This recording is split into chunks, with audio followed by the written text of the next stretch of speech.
Hello student, good morning. आज की YouTube class में मैं आप लोगों को बताऊंगा कि इलेक्ट्रोस्टैटिक फील्ड क्या होता है, इलेक्ट्रोस्टैटिक फील्ड का उपयोग किन क्षेत्रों में होता है। साथ ही साथ मैं आप लोगों को बताऊंगा कि इलेक्ट्रोस्टैटिक फील्ड से संबंधित आवेश का संरक्षण नियम क्या होता है और आवेश का क्वांटाइजेशन किसको बोलते हैं।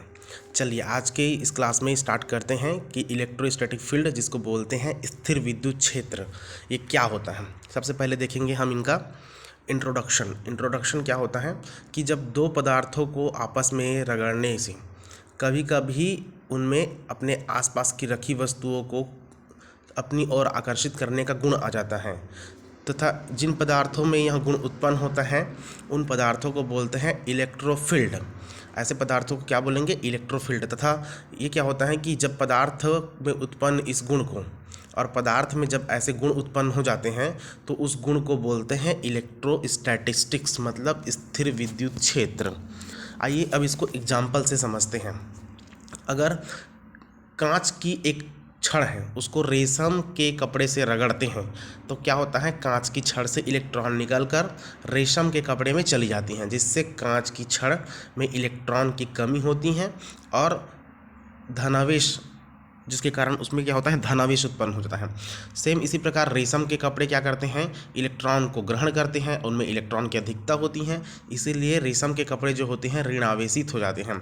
ये देखो इसी तरह में दिखाया है कि ये कांच की छड़ है और ये रेशम का कपड़ा है। जब कांच की इस छड़ को रेशम के कपड़े से रगड़ते हैं तो क्या होता है, कांच की छड़ जो होता है उसमें धनावेश उत्पन्न हो जाता है, तो उसमें इलेक्ट्रॉन की अधिकता होती है।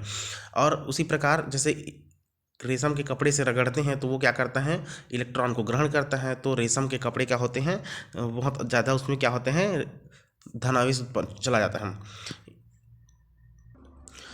इसका मतलब ये है कि जब हम किसी दो पदार्थ को आपस में रगड़ते हैं तो क्या होता है, एक में इलेक्ट्रॉन की कमी होती है और दूसरे में इलेक्ट्रॉन की अधिकता होती है।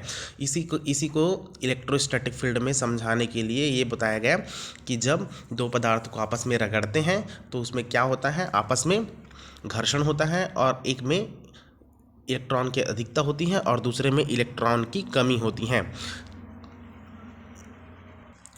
इसी को स्थिर विद्युत क्षेत्र कहते हैं और इसको इंग्लिश में इलेक्ट्रोस्टैटिस्टिक्स कहते हैं। आइए अब आगे हम समझते हैं कि स्थिर विद्युत क्षेत्र से संबंधित आवेश का संरक्षण नियम क्या होता है, law of conservation of charge, ये क्या होता है। इसको समझने के लिए हम जानते हैं कि जब किसी पृथक्कृत निकाय में न तो आवेश उत्पन्न किया जा सकता है और न ही आवेश को नष्ट किया जा सकता है, यही आवेश संरक्षण का नियम कहलाता है।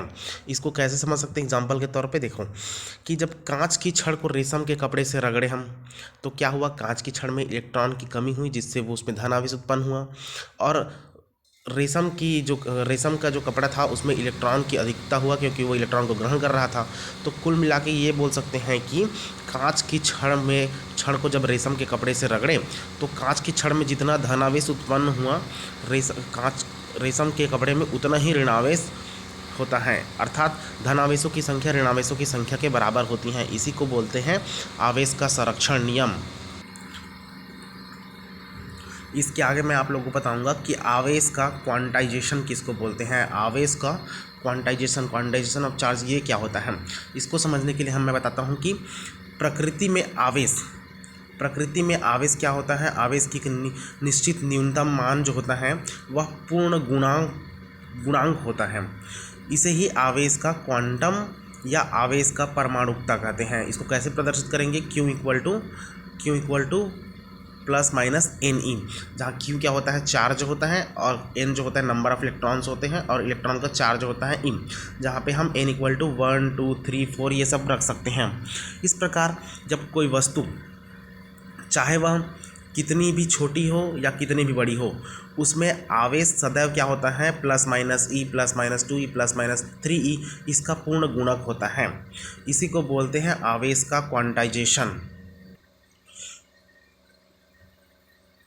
साथ ही साथ ये चीज़ कि आवेश जो होता है एक अदिश राशि होता है, अर्थात अदिश राशि कहने का मतलब है जिसमें दिशा नहीं होती हैं, केवल परिमाण होता है। ऐसे राशि को अदिश राशि बोलते हैं।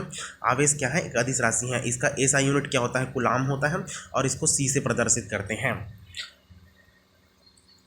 आज के क्लास में बस इतना ही। आज हमने जाना कि इलेक्ट्रोस्टैटिक फील्ड क्या होता है, आवेश का संरक्षण सिद्धांत क्या होता है, आवेश का क्वांटाइजेशन क्या होता है, ये चीज़ आज हमने जाना है।